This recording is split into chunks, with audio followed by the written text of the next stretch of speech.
Hi, and welcome to Rave Leader Chat number 22 for the Book of Acts, coinciding with chapters 23 and 24 in the Book of Acts. Our pace is going to be a little bit quicker for these last 3 weeks, 22, 23, and 24, as each week there'll be 2 chapters, so we were really kind of going along at a 1-chapter clip, and now we're bumping that up. So there's lots of material in here. Things start to get a lot more formal because of the trials, and just want to encourage you to walk faithfully through this as the pace and the content has changed. Still lots of great stuff in these passages, and so I want to continue to just have you not only lead your group well in these questions, but to continue to pray for them. So let's go ahead and dive into the text. Chapter 22 ended with Claudius Listus, who's mentioned more specifically in this passage, kind of interceding for Paul and then wanting to figure out what's really going on, as the Jews have not been able to make it really clear and lots of different things were being said. So he basically brings Paul in front of the council with both the chief priests and the Sadducees, kind of the trial group, if you will. And this is organized, as I said, by Claudius Listus. And so that really is verses 1 through 10 is what goes on at this. Now notice Paul gets out of the block by speaking of trying to live with a clear conscience, a good conscience before God and men. And someone makes a comment. It turns out it's the high priest that Paul should be hit in the mouth, and so they struck him. And then Paul responds back, and there's this odd moment where Paul initially responds back pretty harshly. God will strike you.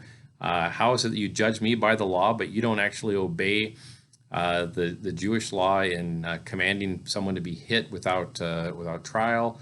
And then there's this great offense that someone steps up and says, you revile the high priest, and Paul basically says, I didn't know. And so the question becomes, how didn't he know? And there's a couple possible answers. We really don't know the fullness of it. One is, it sounds like this was maybe assembled pretty quickly, and maybe the high priest wasn't in the high priest's garb. Maybe he's not fully in his uniform to be recognized in that regard.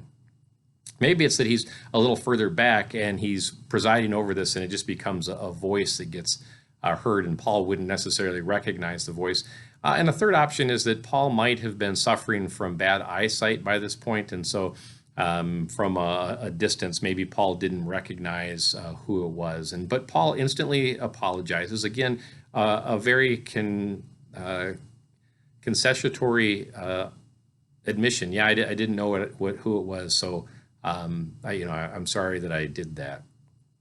Still trying to be obedient to the authorities, not only Roman, but even the Jewish authorities, as he continues to go through that.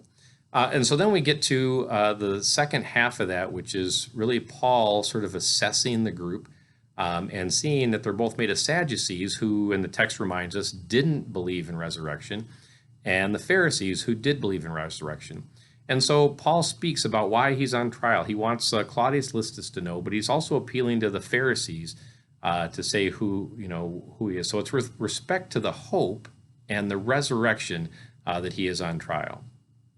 And so this begins a disagreement between the Sadducees and the Pharisees. And then by the end of verse 9, some of the Pharisees say, we've found nothing wrong. What if the Spirit and the angel there really spoke to him? They're open to the possibility that all that Paul has said is accurate. And so they really side. And this is, again, another example of those parallels with Jesus, that he keeps going from place to place, and people can't find a reason to convict him. So the brouhaha between the Pharisees and the Sadducees becomes so pronounced that Claudius Listus orders that Paul be removed from the fracas and once again brought back to the barracks. This is the third time that civil authorities have stepped in on behalf of Paul and removed him from dangerous situations. Again, a real common theme throughout the end of the book of Acts on sort of God utilizing civil authorities, secular governments, for the benefit of his disciples. So then in verse 11, we have this appearance by Jesus, and we want to sort of ask, why does it happen here? Paul knew he was coming to Jerusalem, felt called to come to Jerusalem, knew he was going to face some challenges, but things really have gone a little astray. And so God steps in and Jesus steps in and gives Paul an assurance through this vision in verse 11. Take courage, just as you sort of faithfully did in Jerusalem, you will do that again in Rome. And so question 3 is a good one to sort of process with your group about that, about what that might mean for Paul, and maybe times that we've experienced kind of a similar assurance or comfort. But notice what Paul's actually promised. He's not promising that it's going to go easy or it's going to go well, but he's promised that he will make it to Rome. He will have the opportunity to testify in Rome, and that will really sustain him through some of the challenges in getting there.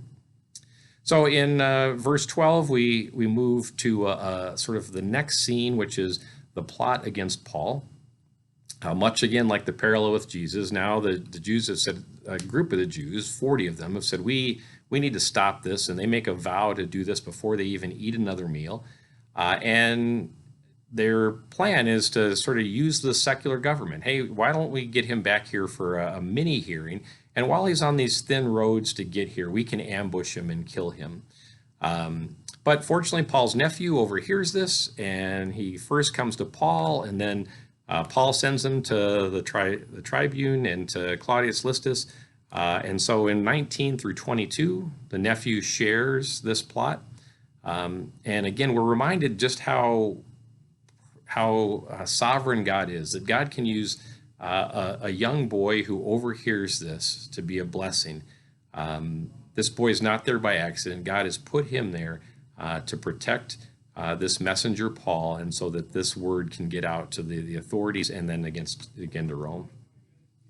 So Claudius Listus hears this. He asks the boy not to tell anybody what he did, and so he hatches a plan. You know what? I'm going to transfer this out of Jerusalem, and I'm going to send Paul to Caesarea, to Felix, who's a little higher up the food chain. And so that really begins the next section in 23 to 35. It's Paul being transferred, and the details about that, being transferred from Jerusalem to Caesarea, where Felix is stationed. And so it opens with Claudius's letter. There's a good question in the book about Claudius's letter and sort of how he spruces it up a little bit. He leaves out some of his own offenses and maybe changes the order of some things to make his part sound better. And then that's 25 through 30. And then they organize a huge party to transfer Paul by night, first to Antipatris and then to Caesarea. And they stop and sort of spend the night and rest the horses and move the rest of the day. And that was about a 40-mile journey to Caesarea. So in verse 34, we get to Caesarea. Felix reads the letter, and he asks about where Paul's from and what province to make sure he has appropriate jurisdiction. And then he basically says, we're going to wait for your accusers, and so you're going to be holed up in the praetorium, and you're not going to be a typical prisoner because you're going to have some ability. You'll always be under guard, you'll always be on watch, but you can have visitors and guests, and they can bring you things. So chapter 24 picks up with the next part of that. So 5 days later, the authorities had come. Those who had charged the accusers, some of the accusers had come. And it's the high priest Ananias who ordered Paul struck at the beginning of chapter 23. And sort of one of his spokesmen, or almost an attorney, if you will, representing him, Tertullus, and he arrives and he makes his case. And so verses 2 through 8 is really him making his case. And he opens, as people usually do, a little bit overdone with the sort of the positiveness and the blessing, trying to get the court's favor. And then he really gets to the specific charges. And question 5 in the study guide not only asks that to be considered and why would they be so serious, which is a great conversation. Sometimes we read these charges against Jesus in the Gospels and against Paul, and we go, well, what's the big deal? I don't understand why this would rise to this occasion. So great question, great discussion after that as well. A little paragraph between questions 5 and 6 is fantastic. But really the charge is threefold, and let me give you a little bit of insight into why it's such a big deal. First, that he's a troublemaker, and so he really is this sort of being painted as someone who is destabilizing law and order. And so he's sort of seen as a political threat. This is a rebel, a destabilizer, a rabble-rouser, a troublemaker, and so you need to be on guard because he's gonna upset the civil order is kind of what's being said, and you, the keeper of the civil order, that's your responsibility. Second, he's being charged as being the ringleader of this sect, of sort of being sectarian, this sort of offshoot branch. At this point, the word sect did not mean heretical, but just meant another sect. The Pharisees were a sect, the Sadducees were a sect, but this is a sect that the government wasn't all that familiar with and wasn't all that necessarily comfortable with, sort of the implication. So you should be concerned because you've got sectarian leader right here before you. And then third, and this is sort of a unique charge, that he desecrated the temple. Remember from last week's study that there was this implication that he had brought somebody from Ephesus, a Gentile from Ephesus, into the temple, never substantiated, never proven, but just sort of a rumor that was going around. And that's what they sort of accuse him of. And the challenge here is that this was one area where the Romans had given the Jews wide sweeping authority to monitor the temple and to keep peace in the temple. And it was sort of the way that the Roman occupying government was able to kind of keep that intact. You know what? Those are your religious laws, your religious enforcement. You do that. We're going to give you wide sweeping authority for that. So if Paul really did desecrate the temple, that would sort of put this back in the hands of the Jews to be able to mete out their own justice. So that's 2 through 8. And then in verse 10, Paul sort of steps in and Paul answers. Question 6 is great about how Paul addresses these questions. How does he specifically talk about them, which is a fantastic thing. But it's not only Paul answering, sort of maintaining his innocence and sort of saying that there is no proof and addressing these specific charges. Notice it's also Paul's positive proclamation, a profession of faith, if you will, about the things that he believes. And he really makes a strong case that, much like he did in front of the Pharisees in chapter 23, that he believes in God, he believes in the law and the prophets, he believes this is the logical extension, and this is where things are going. So it's a good thing to sort of dig out, what is he positively saying? What do we learn about the content of Paul's faith in this? And then he sort of refutes, I didn't come to start a rebellion. I came to bring an offering to my sister churches here in this place. And I went through the Jewish purification law. I was there, and you know where I was for these 7 days, so I couldn't possibly have been starting an insurrection and foaming up anger against the Roman government.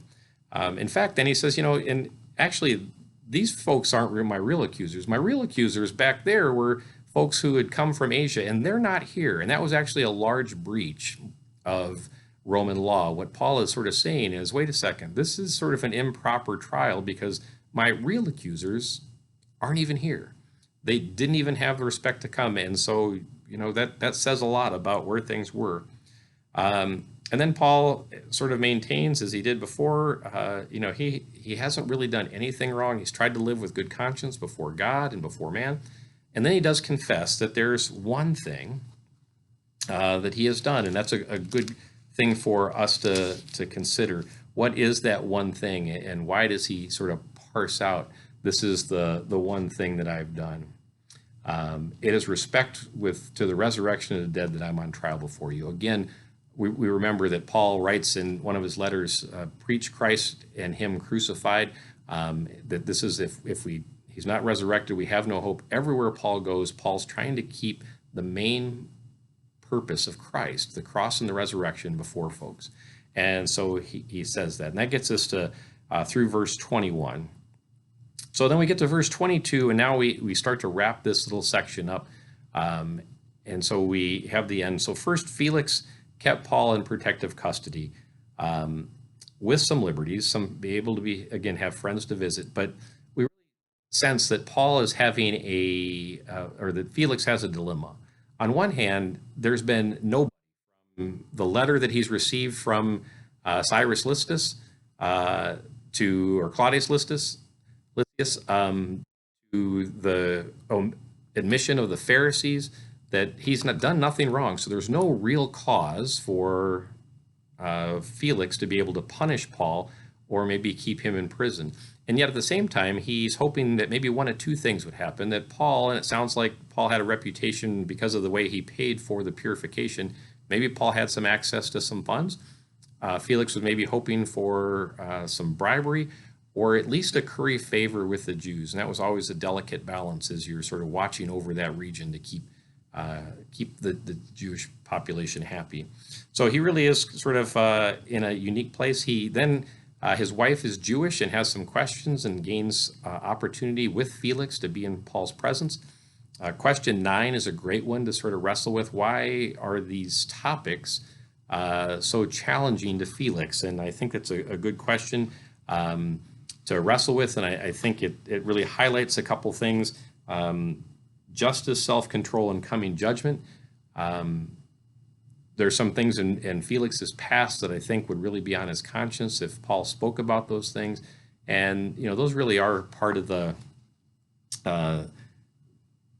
great part of the gospel, is that, mercy overcomes that biblical punishment.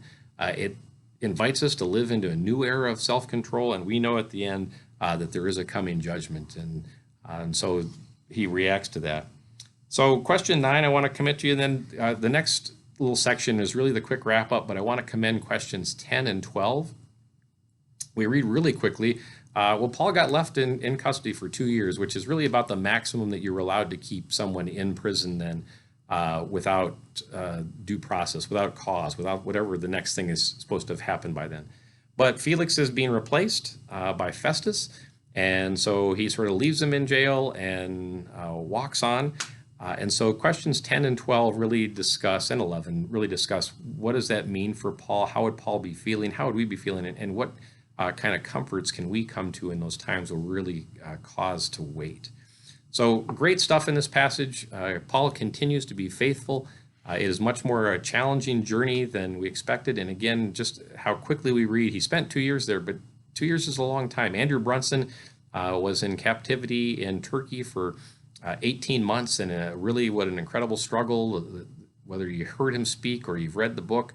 And that really should give us some insight into some of the challenges that Paul is going through. Great stuff. Remember, this week we will not have a sermon on this passage, so you guys are sort of on your own. If you do have questions, please call. Know that you're in my thoughts and prayers. Take care and God bless.